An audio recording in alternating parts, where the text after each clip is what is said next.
¿Recuerdas la primera vez que un aparato habló en casa? Parecía un milagro pequeño, y sin embargo era real. En los 70, el futuro llegaba despacio.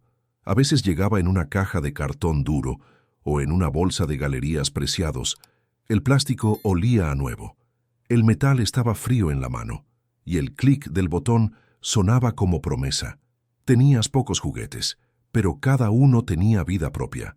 Un Scalextric rugía en el suelo del salón.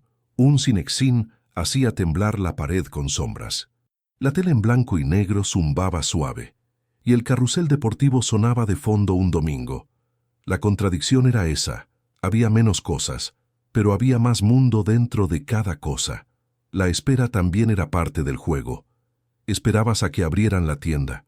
Esperabas a que cargara la emoción. Hoy todo llega en un toque, y aún así cuesta sentirlo de verdad. Antes el tiempo tenía textura. La tarde olía a bocadillo de nocilla, y el silencio se llenaba con imaginación. Porque el futuro no era una pantalla infinita, era un instante brillante, y cabía entero en tus manos. Esta historia empieza justo ahí, en el momento exacto en que una simple máquina te hizo creer. ¿Quién lo trajo a casa por primera vez? ¿Tu padre con cara de orgullo? ¿Tu madre diciendo, no lo toques todavía? Era un objeto pequeño, pero parecía del mañana. La caja olía a cartón nuevo. El plástico tenía ese brillo limpio, y el manual crujía como un secreto. En muchas casas fue una calculadora Casio. Los números se encendían en rojo, como un letrero de ciencia ficción. El bip sonaba corto, y el silencio se quedaba mirando. O fue un tocadiscos Philips. La aguja rozaba el vinilo con un susurro.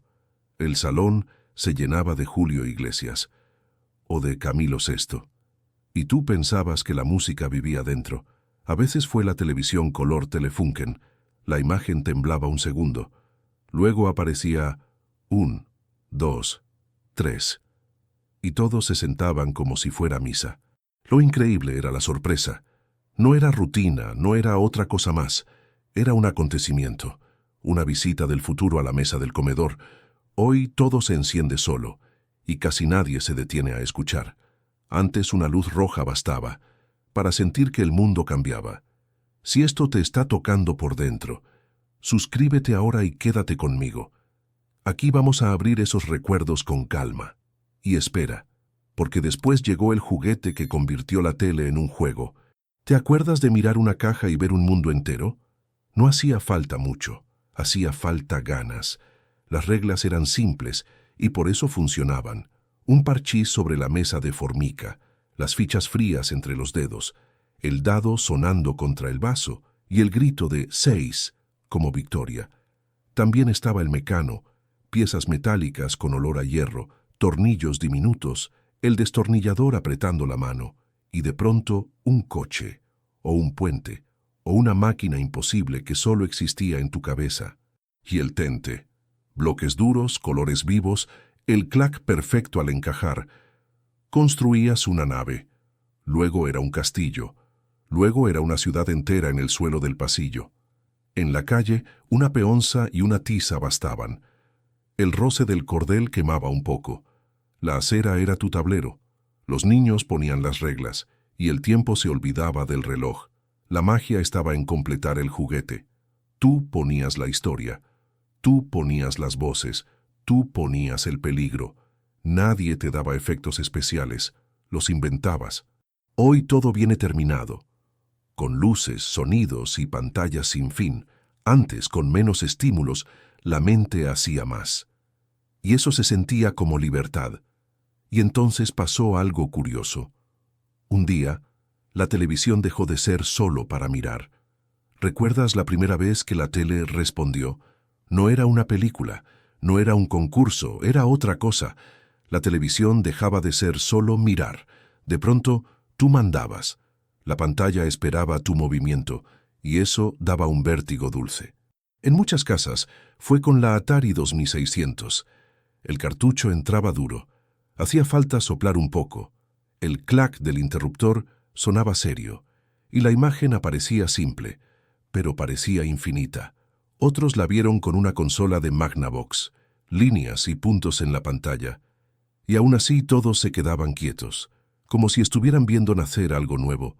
El salón cambiaba de forma, la mesa se apartaba, las sillas se giraban, el mando pesaba en la mano, el cable rozaba la alfombra, y el zumbido de la tele lo llenaba todo. Tu padre decía, a ver si puedes. Tu madre miraba desde la puerta. Tu hermano pedía turno sin paciencia. Y tú jugabas con el corazón acelerado, porque no era solo juego, era estar juntos, sin prisas. Hoy cada uno mira su pantalla a solas, y casi no se oyen risas en el mismo cuarto. Entonces bastaba una tele y un juego sencillo para reunir a toda la casa, y lo mejor estaba por llegar, porque después el juego dejó de vivir en el salón. Empezó a caber en el bolsillo. ¿Recuerdas esa sensación de tener un secreto en la mano? No era un caramelo, era un juego, y podía ir contigo. De pronto, el entretenimiento salía del salón, se iba a la calle, se iba al coche, se iba a la escuela, escondido en el abrigo. Muchos lo vivieron con el Mattel Electronic Football, luces rojas como luciérnagas, un bip insistente en el oído, botones duros bajo el pulgar y la pantalla negra como noche. Lo sacabas en el recreo, entre dos mochilas, con amigos mirando alrededor, como si fuera una pequeña travesura. En el asiento trasero del Seat 127 también, con el motor sonando grave y la carretera pasando como película. No necesitabas enchufes, no necesitabas turnos largos. Era jugar en ráfagas, 10 segundos de gloria, un fallo, otra partida, y esa necesidad de una más. La magia era la libertad. Tú elegías el lugar, tú elegías el momento. El juego cabía en el bolsillo, y el mundo parecía más grande. Hoy llevamos miles de juegos encima, y aún así, muchos no recuerdan ninguno. Antes bastaban unas luces y un sonido simple para que la tarde se quedara grabada, y entonces llegó otra revolución silenciosa. No era para jugar, era para guardar la vida en papel. ¿Te acuerdas de mirar una muñeca y entenderlo todo? Sin palabras, solo con una mirada. Tener o no tener se notaba. En el patio, en la fila, en la forma de sacar el brazo.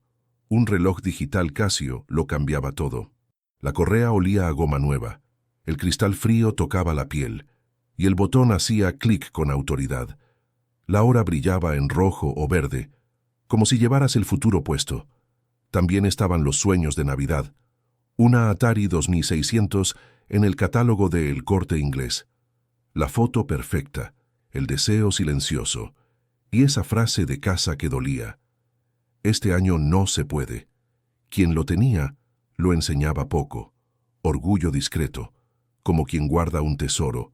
Quien no lo tenía, inventaba excusas y decía, a mí me da igual. Pero miraba 2 veces.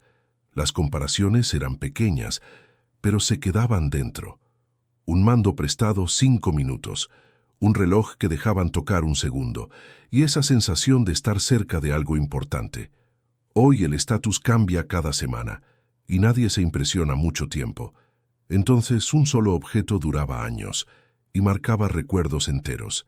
Y lo curioso es esto: mientras algunos presumían de tecnología, otros aprendían a guardar momentos para siempre. ¿Recuerdas cuando una foto era un acontecimiento? No era disparar y ya, era prepararse y esperar. La cámara salía como si fuera ceremonia, una Kodak Instamatic en muchas familias, o una Polaroid si había suerte. El plástico olía a funda guardada, la correa raspaba un poco el cuello, y el clac del disparo sonaba definitivo. Tu madre decía, quietos. Tu padre pedía luz junto a la ventana. Los domingos en el parque se volvían especiales. El cumpleaños tenía pausa, porque la foto era una sola, y no podías fallar. Luego venía lo más raro, la espera de días, la tienda de revelado en la calle principal, el sobre de papel, el borde dentado de las copias y ese olor químico suave al abrirlo. Las fotos eran físicas, se tocaban, se doblaban con cuidado, se pegaban en álbumes, con esquinas transparentes y comentarios escritos a boli. Hoy hacemos cientos y se pierden en la nube. Antes eran pocas, pero pesaban en el corazón, porque cada una tenía una historia completa. Y justo cuando creías que ya era magia suficiente, apareció un aparato que quería enseñarte a hablar con máquinas. ¿Recuerdas cuando aprender parecía un juego secreto? No era tarea, era curiosidad, era probar a ver qué hace. En algunas casas apareció el Speak and Spell, una caja naranja, botones duros, la textura rugosa bajo el dedo.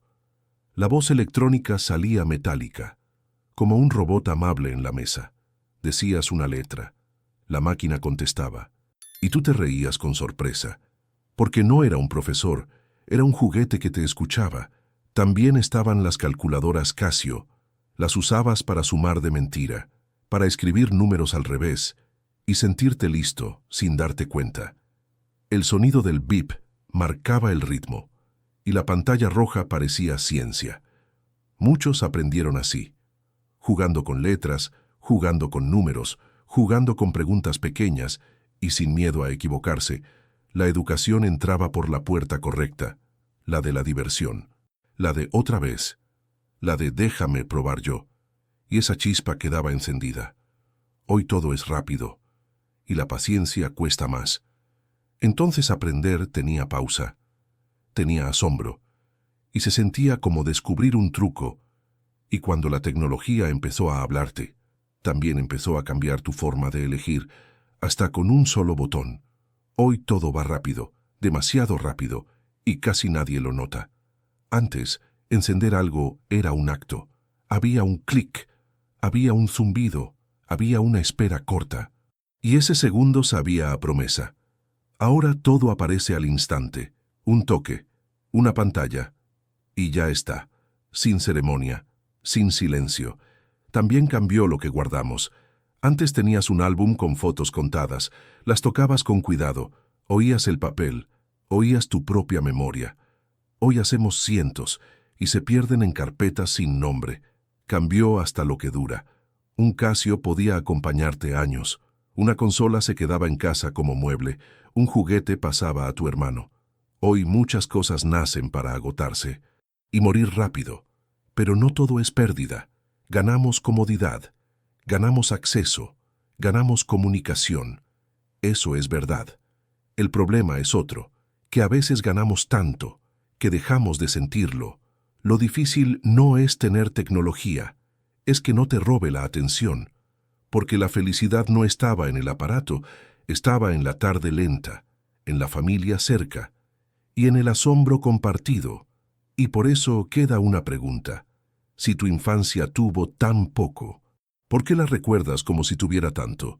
Al final no era la cantidad, era la experiencia, era el momento. Un mecano en el suelo, un parchís en la mesa, una tele Telefunken zumbando suave, el olor a nocilla en la cocina, y una tarde que parecía interminable. Lo que tenías era limitado, pero lo vivías a fondo. Un solo juguete podía durar años, un solo juego podía reunir a todos, y un solo botón podía darte asombro. La infancia no era consumo, era imaginación trabajando, era inventar mundos con poco, era sentirte grande con una cosa pequeña, era esperar sin ansiedad y celebrar lo sencillo. Hoy hay más pantallas, más opciones, más ruido, y aún así muchos se sienten vacíos, porque lo importante no era lo nuevo, era con quién estabas cuando era nuevo. Si este viaje te tocó por dentro, dímelo en los comentarios. Cuéntame qué juguete te marcó, cuál era tu tesoro y qué sonido de aquella época aún recuerdas. Porque quizá la verdadera pregunta es esta. ¿De verdad éramos más felices o simplemente sabíamos disfrutar mejor?